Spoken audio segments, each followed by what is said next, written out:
Hello student, this is Aishwarya Sharma. हम पढ़ रहे हैं क्लास 8 का सब्जेक्ट मैथ्स। उसमें हमारा टॉपिक चल रहा है बीजीय व्यंजक और सर्वसमीकाएं। लास्ट क्लास में हमने इस चैप्टर के बारे में थोड़ी बहुत डिटेल में जानकारी ली थी। आज हम करेंगे अभ्यास 9.1।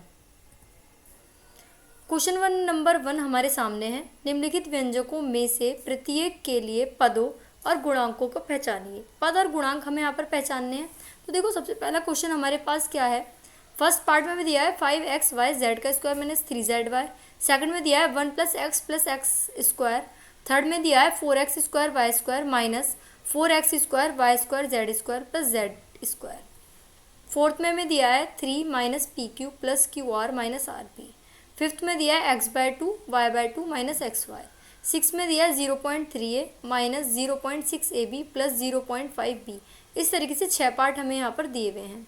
तो पद क्या है फर्स्ट का 5xyz स्क्वायर माइनस 3zy, ये हमें दे रखा है।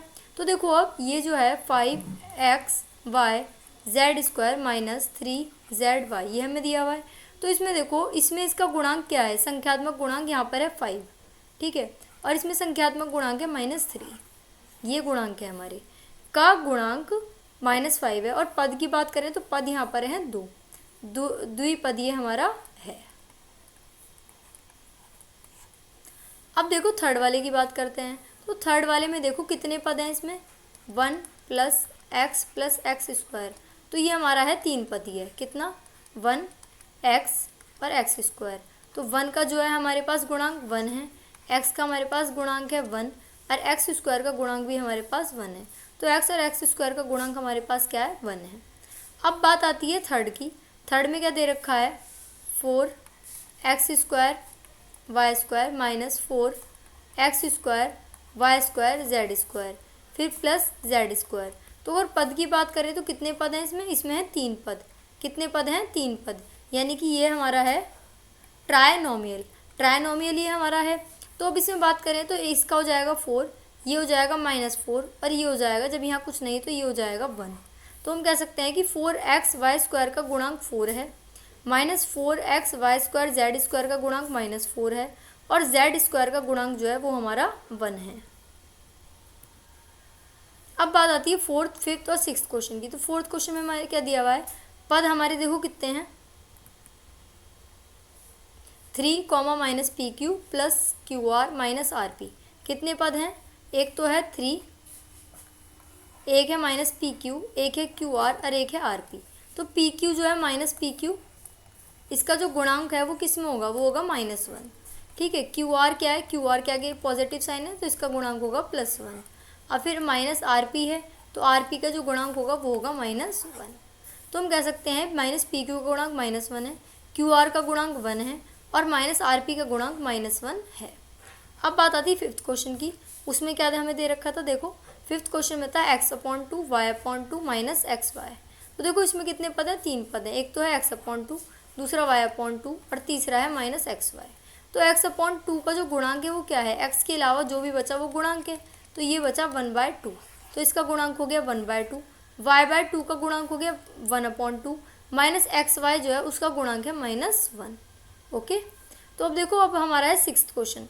सिक्स्थ क्वेश्चन में 0.3a minus 0.6ab plus 0.5b, ये हमें दे रखा है। तो देखो 0.3a इसका क्या गुणांक है, 0.3, 0.6ab इसका क्या गुणांक है, इसका गुणांक है 0.6 माइनस का, और 0.5b इसका गुणांक है 0.5। क्या क्या है, 0.3a है तो इसका गुणांक क्या होगा, इसका गुणांक होगा 0.3। फिर हमारा दूसरा पद है 0.6ab, तो इसका गुणांक हमारा क्या हो जाएगा, इसका गुणांक हो जाएगा 0.6, ठीक है, वो भी माइनस का। फिर 0.5b है तो इसका गुणांक हमारा हो जाएगा 0.5। हम बात करते हैं क्वेश्चन नंबर 2 की। क्वेश्चन नंबर 2 में हमें क्या दिया है, निम्नलिखित पदों को एक पदीय, द्विपदीय और त्रिपद के रूप में वर्गीकृत कीजिए और कौन सा पद इन तीनों श्रेणियों में से किसी में नहीं आता। देखो पार्ट 1 की बात करते हैं। कितने पद हैं इसमें, 1 और 2, क्योंकि x + y में 2 पद हैं इसलिए यह एक द्विपदीय है। फिर एक है हमारा 1000, खाली 1000 में तो एक ही पद है तो इसलिए हमारा एक पदीय। अब कोई ये ना कहने लगे कि 1000 को तो हम ऐसे लिख सकते हैं 10 × 10 × 10, तो ये तो होगा नहीं। तो क्योंकि दिखाई तो पद एक ही दे रहा है, तो 10,000 में एक पद है, इसलिए एक पद ही है। फिर अब बात करते हैं x square x cube plus x four, इसकी बात करते हैं। तो x square x cube plus x four में 4 पद हैं। कितने पद हैं? 4। इसलिए यह बहुपद इन 3 श्रेणियों में से किसी में भी नहीं है। क्यों? क्योंकि या तो हमारी होती है एक पदीय, या हमारी होती है द्विपदीय, या हमारी होती है 3 पदीय। पर इसमें तो 4 पद है, तो 4 पद हमारे किसी में भी नहीं है। अब देखो, अब बात आती है इसकी 7 + y + 5x। तो इसमें कितने पद हैं? 1 2 3। 7 + y + 5x में 3 पद हैं, इसलिए यह एक त्रिपद है। अब क्या है? फिफ्थ की बात आती है। इसमें देखो क्या है, ये है 2y - 3y²। तो 2y - 3y² में 2 पद हैं, इसलिए यह क्या है? द्विपदीय है। फिर बात आती है 2y - 3y²। अच्छा दोबारा ये नहीं, 2y - 3y² + 4y3। अब इसकी बात आती है, देखो कितने पद हैं इसमें, क्योंकि इसमें 3 पद हैं, इसलिए हमारा 3 पदीय है। ठीक है ना, ये हमारा क्या है? 3 पदीय है, त्रिपद है। अब देखो, क्योंकि 5x - 4y + 3xy, इसमें कितने पद हैं? इसमें 3 पद हैं, 1 2 3। इसमें 3 पद हैं, इसलिए यह एक त्रिपद है। त्रिपद मतलब ट्राइनोमियल। क्या है? ट्राइनोमियल। अब देखो ये क्या है? 4x - 15z²। इसमें कितने पद हैं? 2 पद हैं, इसलिए यह ये हमारा क्या है? द्विपद है, यानी कि बायनोमियल। अब देखो, क्योंकि AB BC CD और DA, इसमें कितने पद हैं? इसमें हमारे 4 पद हैं, इसलिए बहुपद इन तीनों श्रेणियों में किसी में भी नहीं है, क्योंकि श्रेणियों में खाली 1 2 या 3 वाला ही होता है। अब यहाँ बात आती है PQR। PQR में 1 पद है, इसलिए है एक पदीय है, यानी कि मोनोमियल। आपको ये ना कहने लगे कि PQR 3 अल्फ़ाबेट है तो 3 पदीय होगा, नहीं। यहाँ कोई प्लस का साइन इनके बीच में नहीं आ रहा है। अगर ये होता P + Q + R, तब तो ये हो जाता हमारा 3 पदीय, पर ये एक साथ है PQR, तो अब हमारा ये है एक पदीय। ठीक है ना। अब यहाँ पे चेक करो, क्योंकि P² + PQ² में 2 पद हैं, इसलिए यह एक द्विपद है। क्योंकि 2P + 2Q में 2 पद हैं, इसलिए यह एक द्विपद है। अब बात करते हैं हम थर्ड क्वेश्चन की। थर्ड क्वेश्चन में क्या है? निम्नलिखित का योग ज्ञात कीजिए। First part, second part, third part और fourth part. AB - BC, BC - CA, CA - AB। ये हमें कर रखा है AB - BC, BC - CA और CA - AB। तो देखो अब हम क्या करेंगे, पहले लिखेंगे AB - BC। अब यहाँ देखो BC हमें दिया हुआ है, तो BC के नीचे BC आ जाएगा और CA अलग से आ जाएगा। अब हमें यहाँ पे दिया हुआ है CA, CA के नीचे CA आ जाएगा और AB हमारा अलग से आ जाएगा यहाँ, तो यहाँ आ जाएगा -AB।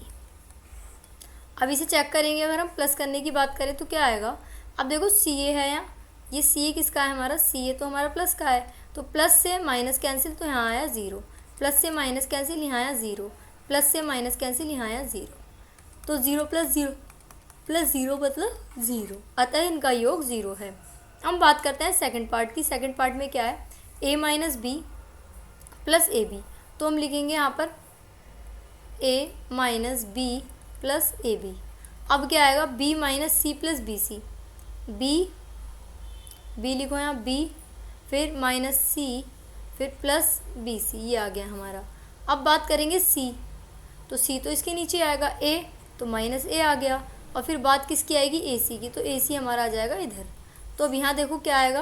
प्लस से माइनस कैंसिल हो गया, प्लस B से -B कैंसिल हो गया, प्लस C से -C कैंसिल हो गया, तो यहाँ क्या बचा? AB + BC + CA। तो ये हमारा यहाँ पर बचा AB + BC + CA। तो हम कह सकते हैं अतः योग AB + BC + CA है, या फिर AC है। अब बात आती है थर्ड और फोर्थ पार्ट की। तो आइए देखते हैं अपना थर्ड और फोर्थ पार्ट। थर्ड पार्ट में हमें क्या दिया हुआ है? हमें दिया है 2P² Q² - 3PQ + 4, फिर 5 + 7PQ - 3P² और Q², ये हमें दिया है। तो हम यहाँ क्या करेंगे? पहले हम लिखेंगे 2P² Q² - 3PQ, फिर क्या है? +4। अब यहाँ क्या आएगा? 5 के नीचे 5 आ जाएगा, फिर क्या आ जाएगा? +7PQ आ जाएगा, फिर क्या हो जाएगा? -3P² और Q², ये हमारा यहाँ पर आ जाएगा। तो भी इन्हें प्लस करना है, तो 5 में हम 4 प्लस करेंगे तो हमारा आएगा 9। प्लस कीजिएगा, प्लस का साइन। 7 में से 3 गया, क्योंकि प्लस माइनस माइनस होते हैं, तो ये हमारा हो जाएगा 4PQ। ठीक है ना। अब यहाँ आ जाएगा प्लस का साइन। अब यहाँ देखो 2 में से 3 तो नहीं जाएगा, पर 3 में से 2 जा सकता है, तो ये हमारा हो गया P² और Q²। और बड़ी संख्या के आगे माइनस है, तो हमारा आंसर आएगा माइनस में। अतः योग minus P square Q square plus 4pq plus 9 है। अब बात करते हैं एल स्क्वायर एम स्क्वायर की, एम स्क्वायर एन स्क्वायर की, एन स्क्वायर एल स्क्वायर की, 2lm mn और nl इनकी बात है। तो एल स्क्वायर एम स्क्वायर लिख दिया। अब एम स्क्वायर और एन स्क्वायर है तो एम के नीचे एम स्क्वायर आ गया, एन अलग आ गया। अब एन स्क्वायर और एल स्क्वायर है तो एन के नीचे एन स्क्वायर आ गया, एल स्क्वायर के नीचे आ गया। अब ये 2lm mn और nl ये अलग अलग है तो ऐसे ही आ जाएंगे एज इट इज़। तो देखो 2nl ऐसे आ गया, 2mn ऐसे आ गया, 2lm ऐसे आ गया। अब n में n प्लस करा तो हमारा क्या आया, 2n स्क्वायर आया। m में m प्लस करा तो हमारा आया 2m स्क्वायर, और l में l प्लस करा तो हमारा आया 2l स्क्वायर। अब यहाँ देखो यहाँ भी 2 है, यहाँ भी 2 है, यहाँ भी 2 है, यहाँ भी और यहाँ भी। तो हम क्या करेंगे, 2 कॉमन ले लेंगे। तो अब हम बोलेंगे 2, इतनी बार बोलने की ज़रूरत क्या है 2, जब एक बार हम कॉमन ले सकते हैं। तो हम लेंगे l square plus m square plus n square plus lm plus mn plus nl bracket close, ये योग हमारा है।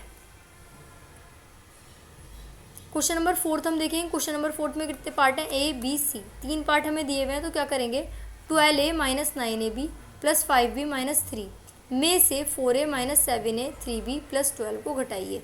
जब भी हम माइनस करते हैं तो हमारे साइन क्या हो जाते हैं, साइन हमारे हो जाते हैं चेंज। तो यहाँ लिखेंगे 12a minus 9ab plus 5b minus 3। अब हम दूसरी वाली समीकरण इसके नीचे लिखेंगे। 12a के नीचे क्या आ जाएगा 4a, फिर 9ab के नीचे आ जाएगा 7ab माइनस का 3b के नीचे आ जाएगा 3b और 12 के नीचे आ जाएगा प्लस का 12। अब ये प्लस है ना, तो प्लस क्या चेंज हो जाएगा, माइनस। मैंने बोला था साइन चेंज होगा माइनस हो जाएगा। यहाँ भी प्लस का माइनस हो जाएगा, माइनस की जगह प्लस और प्लस की जगह माइनस। अब हम ये वाले साइन कंसीडर नहीं करेंगे, हम जो साइन चेंज करें वही कंसीडर करेंगे। प्लस माइनस क्या होता है minus, 12 minus minus minus plus, ठीक है ना, माइनस और माइनस प्लस। तो 12 और 13 कितने हो, 12 और 3 कितने हो गए 15, 15 में से 5 गया तो हमारा माइनस 15 आया। अब 5b और 3b हमारा है, तो 5 में से 3 हम क्या करेंगे, इस बार लेस करेंगे क्योंकि ये वाला साइन देखेंगे, ये साइन हम नहीं देखेंगे। 5 में से 3 गया 2b, और 5b प्लस का है तो बड़ा है, तो वो प्लस का है तो उसके आगे प्लस है तो यहाँ भी प्लस आएगा। अब बात करते हैं 9ab और 7ab की। तो माइनस प्लस माइनस होता है, 9 में से 7 गया 2 बचा, पर साइन आएगा माइनस का क्योंकि 9 हमारा बड़ा है। 12 में से 4 गया 8a, तो 8a minus 2ab plus 2b minus 15। अब बी पार्ट देखो, 5x minus 2yz minus 2zx plus 10xyz, ये आ गया हमारा। अब इसमें से हमें लेस क्या करना है, 3xy 5yz और 7zx को घटाना है। तो 3xy के नीचे 3xy लिखेंगे, 5yz के नीचे 2yz के नीचे 5yz और 7 के नीचे ये। अब देखो ये तो एज इट इज़ आएगा, इसका कोई साइन चेंज नहीं होगा कि यहाँ कोई साइन नहीं है। यहाँ माइनस है तो यहाँ प्लस हो गया, 7 में से 2 गया हमारा बचा 5zx हमारा यहाँ पर आ गया।